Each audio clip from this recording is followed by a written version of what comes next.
Africa is the world's second largest continent, rich in natural resources, diverse in cultures, and full of human potential. Yet, despite this abundance, Africa remains home to the largest number of people living in extreme poverty. This situation raises a difficult but important question. Why is Africa still poor? For decades, many people have offered quick answers: corruption, poor leadership, conflict, and a lack of education are among the most common.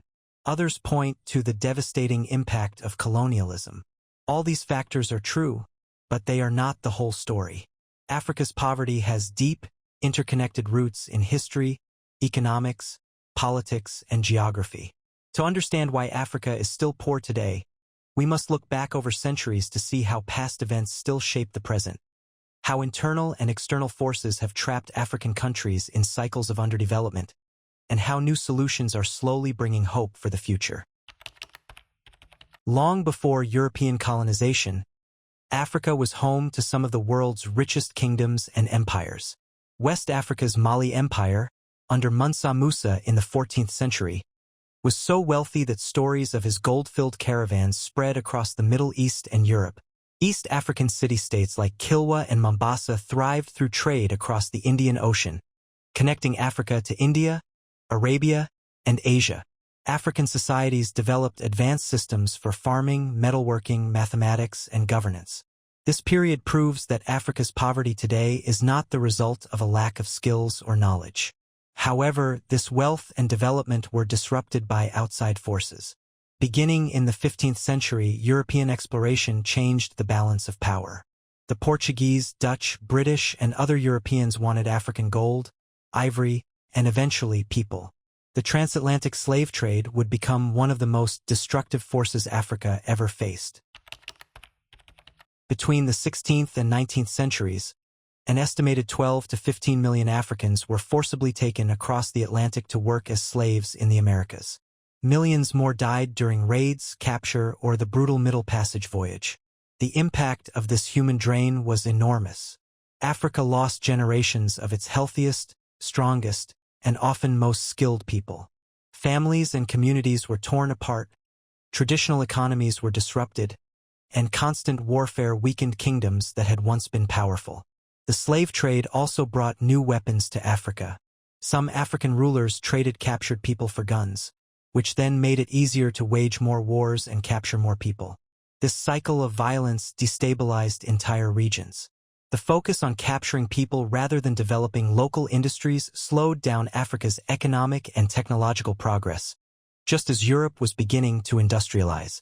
By the time the slave trade ended in the 19th century, Europe had become far wealthier and more powerful, while Africa was left weakened and divided. This imbalance set the stage for the next phase: direct colonial rule. The late 19th century is often called the scramble for Africa. European powers, motivated by the Industrial Revolution's hunger for raw materials and new markets, carved up Africa at the Berlin Conference of 1884–85 without consulting any African leaders. By 1914, nearly all of Africa was under European control, except for Liberia and Ethiopia.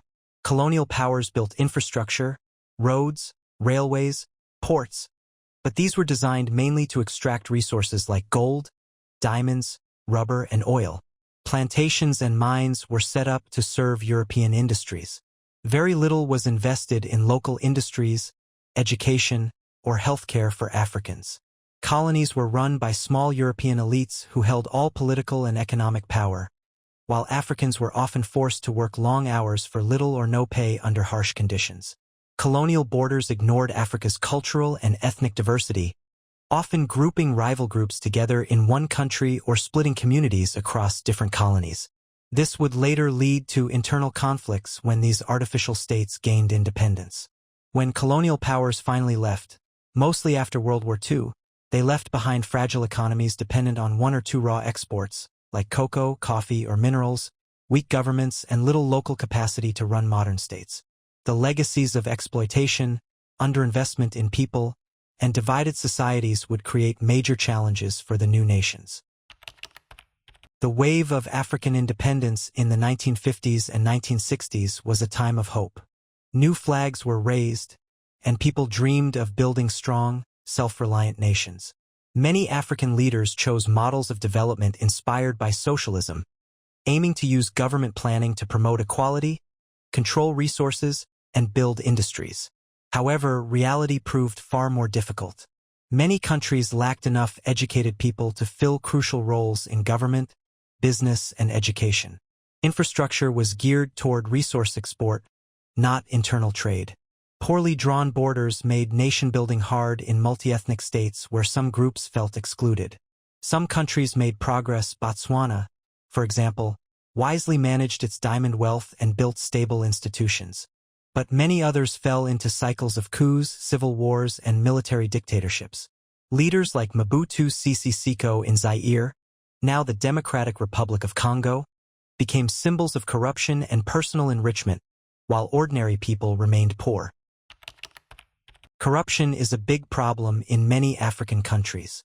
It means that people in power, like government officials or leaders, use their positions to take money or resources for themselves instead of helping the people they are supposed to serve. This makes life harder for ordinary citizens because money that should be used for schools, hospitals, roads, and other important services often disappears. One reason corruption is common in Africa is because of weak systems. Many African countries have young governments because they became independent only in the last 60 or 70 years. Before that, European countries ruled them and did not teach Africans how to run a fair government. When colonial rulers left, they often did not leave behind strong laws or honest leaders. This made it easy for new leaders to take control of money and resources without being punished. Another reason is poverty. When people are poor and do not have enough money for food, education, or healthcare, they may accept bribes to survive. For example, a police officer who is not paid well might stop a driver and ask for money to let them go, even if the driver did nothing wrong. A teacher might ask for money from students to give them good grades. These small acts of corruption add up and create a system where dishonesty becomes normal. Big corruption is even worse. Some leaders steal millions or even billions of dollars from their countries. They take money meant for building roads, hospitals, or schools and keep it for themselves or give it to their friends and family. This means that even if a country has oil, gold, or other valuable resources, the people stay poor because the money does not reach them. Foreign companies also play a role in corruption. Sometimes, businesses from rich countries pay bribes to African leaders to get contracts for mining, oil, or construction. These companies want to make money, and they know that if they pay the right people, they can get what they want. This makes corruption worse because it encourages leaders to keep stealing instead of working for their people. Corruption hurts Africa in many ways. It slows down development because money that should be used to build infrastructure is stolen. It makes life harder for poor people because they cannot get good services without paying bribes. It also makes people lose trust in their leaders and government. When people see that leaders are corrupt, they may stop believing in democracy or peaceful change. However, there is hope. Many Africans are fighting against corruption. Young people, activists, and honest leaders are speaking out and demanding change. Some countries have created anti-corruption laws and agencies to investigate and punish those who steal public money. Technology is also helping. Mobile phones and the internet make it easier for people to report corruption and share information. The fight against corruption is not easy, but it is necessary.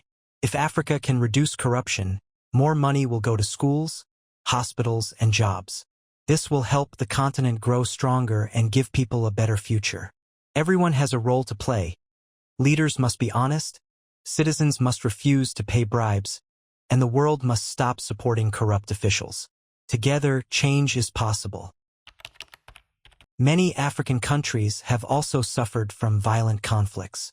Some civil wars have roots in colonial-era borders that forced rival ethnic groups to share a state. Other conflicts arose when leaders exploited ethnic differences to win power. The Rwandan genocide of 1994 and civil wars in Sudan, Angola, and Liberia are just a few tragic examples. Conflict destroys infrastructure, drives away skilled people, and scares off investment. Refugee crises create huge social and economic challenges for neighboring countries. In some regions, extremist groups have found fertile ground where governments are weak and poverty is deep. The global economic system has also made it difficult for African countries to develop. For decades, African nations have exported raw materials and imported expensive finished goods.